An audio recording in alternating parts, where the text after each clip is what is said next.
महिला 18 महीने तक गर्भवती रही, लेकिन उसने सांप के अंडे को जन्म दिया। इससे पास खड़ा पति चौंक गया और दाईं डरकर भाग गई। अगले दिन वह व्यक्ति अपने दुखों को दूर करने के लिए शराब पी रहा था। तभी अचानक सर्पपुत्र चुपचाप तैरता हुआ वहां आ पहुंचा। उसकी पत्नी जल्दी से उसके लिए भाप से पकी हुई बंस ले आई। अप्रत्याशित रूप से सांप बालक ने बहुत अधिक खाना खाया और कुछ ही देर में उसने सारा खाना खा लिया। यह सुनकर वह आदमी और भी चिंतित हो गया, लेकिन स्नेक बॉय ने मौके का फायदा उठाकर उसका शराब का जग छीन लिया। शराब का आदी होने और नशे में धुत होने के बाद सांप का बच्चा दरवाजे से बाहर तैर गया। पत्नी ने जल्दी से अपने पति से आग्रह किया कि वह भी उनके पीछे चले, क्योंकि उससे डर था कि कहीं उसका बेटा कोई मुसीबत में न पड़ जाए।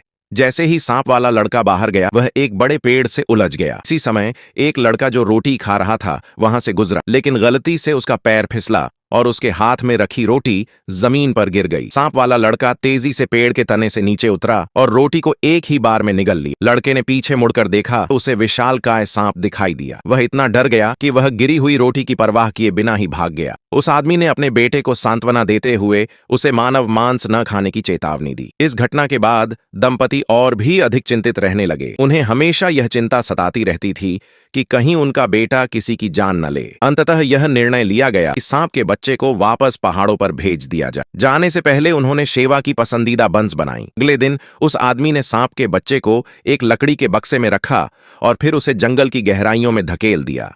जब वे अलग हुए तो स्नैक बॉय वहां से जाने को बहुत अनिच्छुक था और फूट फूट कर रोने लगा, लेकिन उसके पास वहीं रुकने के अलावा कोई विकल्प नहीं था। जैसे जैसे दिन बीतते गए, सांप लड़के ने जल्द ही पहाड़ों के सभी छोटे जानवरों को खा लिया। जब उसे फिर से भूख लगी तो उसने राहगीरों पर नजर डाली। जैसे ही वह एक निवाला खाने वाला था, उसे अपने पिता की चेतावनी याद आ गई। इसलिए उसे अपनी भूख सहन करनी पड़ी और दूसरे पक्ष को जाने देना पड़ा। हालांकि अगले दिन भी भूख की समस्या बनी रही। अंततः उसने अपना पेट भरने के लिए एक राहगीर को निगल लिया। जल्द ही सांप के बच्चे द्वारा लोगों को खाने की खबर पूरे गांव में फैल गई और ग्रामीण पूरे दिन भय में रहे। इस पर खूब चर्चा हुई और उस आदमी को भी इस बारे में पता चला तो वह तुरंत जल्दी जल्दी घर भागा। वह आदमी हाथ में रसोई का चाकू लेकर जंगल की ओर भाग गया। उसने सांप के बच्चे को जोर से पुकारा। अपने पिता की आवाज सुनकर शेवा खुशी से तुरंत नीचे भागा, लेकिन उसने देखा कि उसके पिता उस पर चाकू तान रहे हैं। सांप का बच्चा अपने पाप को जानता है। दर्द इतना तीव्र था